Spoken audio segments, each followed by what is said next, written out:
All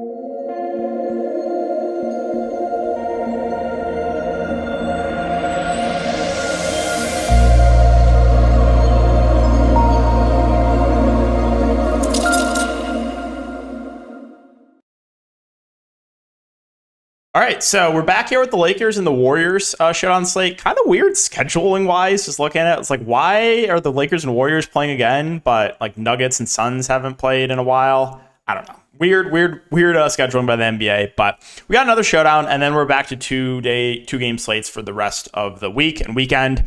Welcome, guys. And my name is DK. Like I said, we'll be breaking down the showdown video in this one. It'll be a shorter video, obviously, just because there's not a ton to talk about. I'll do my best to break it down.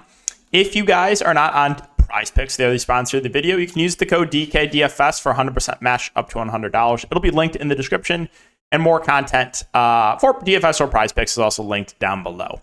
But so I'll just get right into it. Let's not waste any time. Like I said, it'll be a bit of a shorter video, but quickly going through the rotations from each of these teams last game. So, especially the Warriors rotation did surprise me. I think they're going to trim that rotation down a bit, especially being down 0-1.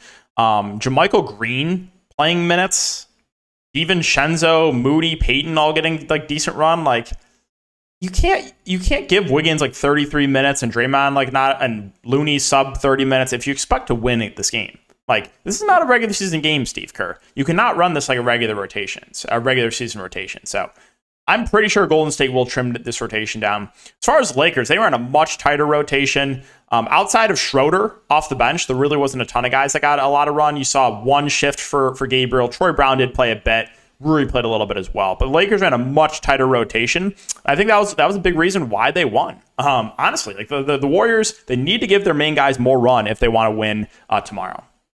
So starting with the Lakers, you had AD and LeBron at the top, 11-4, 11K. I have a feeling, especially after last game, that AD will be more popular. Now, I wanted to see. I was like, all right, how is AD going to fare against Kevon Looney, who's like really did well against Sabonis? Well, AD went crazy. 30-20 game with 4 blocks. The ceiling's massive on AD. He is a little bit up and down. Like, we have seen some floor games from AD, but I think right now the ceiling's a bit higher in him than it is LeBron. Now, like I said, I do think LeBron will be a lot lower owned than AD, in my opinion, so he's appealing for that reason. Mid-range options, you got D'Lo and Reeves. I expect both guys to play high 30s minutes. Reeves had a subpar game last game, so I feel like D'Lo will get more ownership.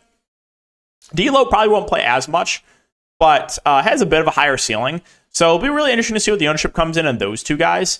I think for me, if D'Lo's going to be like double the ownership of Reeves, I think I'd rather go to Reeves. But we'll see what the ownership comes in at. If they're both relatively even ownership, then I think it's basically a coin flip. So those two, I think, look relatively similar. If I'm going to pick between the two in GPPs, I think it will come down to ownership.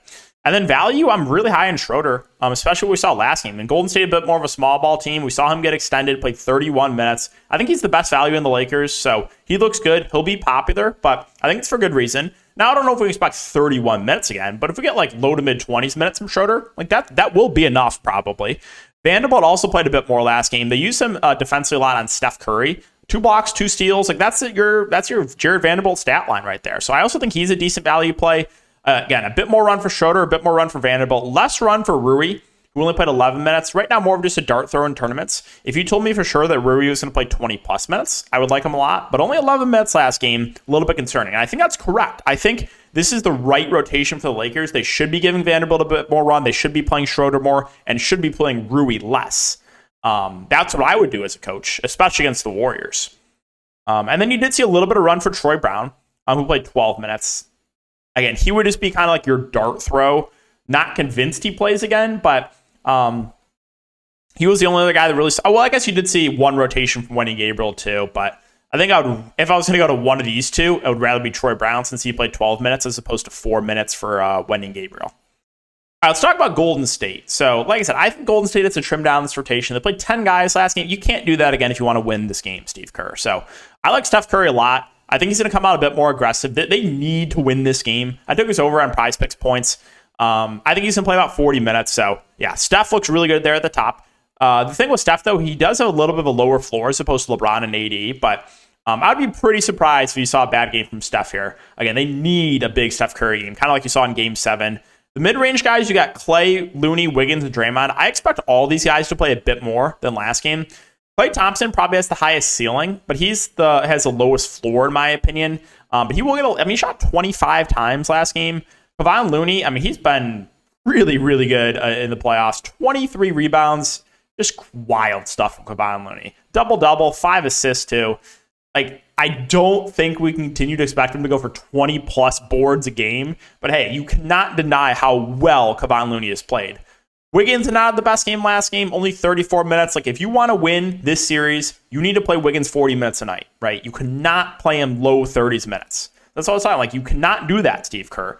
So I think Wiggins, he'll probably be relatively low-owned based on the recent game from him. And then Draymond Green started last game, played 34 minutes, did deal with a bit of foul trouble. I expect him to play mid-30s minutes. Guy can stuff a stat sheet. I think he's safe. The only concern I have with him is, again, foul issues. And then Jordan Poole did play off the bench, played 30 minutes, which is pretty good to see. Poole is a guy that can provide that scoring punch, which this Warriors team will need at times. So I like his ceiling. I think his minutes can fluctuate. If he really struggles, they can limit him to 20-ish minutes. But yeah, the ceiling definitely is high in Jordan Poole.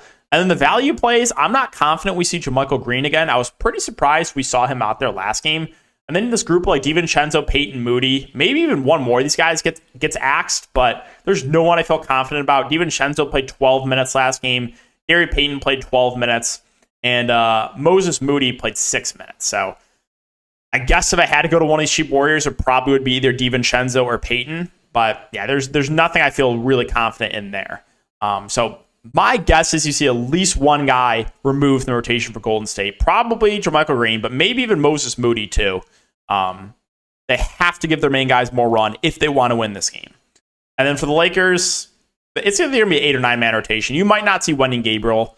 He played one shift in the first half, and that was it. So Lakers could run an 8-man rotation as well. And then it comes down to that strategy again of all right, not a lot of value, really below Schroeder. I think Schroeder and Vanderbilt and Poole are if you consider Poole value, but Schroeder, Vanderbilt are solid values. Below that, you only had 11 minutes for Rui, 12 minutes for DiVincenzo and Peyton. Moody saw a little bit of run, 12 minutes for Troy Brown, one shift for Wendy Gabriel. So then you get to that point where it's all right, am I just going to go take a 0, take a 1K guy, and go up to get a star? Does that make sense? And it's doable because I think really below Schroeder and Vanderbilt, there's nothing I feel good about for value. So it was kind of the same thing with the slate tonight with Niang, right? Did I have confidence in Niang? Absolutely not. But he allowed me to get to 3 stars in my lineup. So those are always, and you had to go through your head, and it's all right, is this 2v2 better? Is I don't know. Again, is Anthony Davis and a 1K guy better than something like 12K? Is that better than, I don't know, Draymond Green and Dennis Schroeder? And then you had to go through that. It's all right, that's pretty close, right? Because I think Draymond and Schroeder's pretty good value. Is that combination better than just AD? And you have to go through that and think through it. All right, then if it's relatively close, and yeah, you can consider again going to that kind of a punt play. So that's gonna do it for the video, guys. I know it was a shorter one, but I appreciate you guys for watching as always. We'll have a little bit of a probably longer video tomorrow. We have 2 games I think for the rest of the week and into the weekend. But good luck on this slate. Hope you guys have a great night, and we'll see you all in the next one.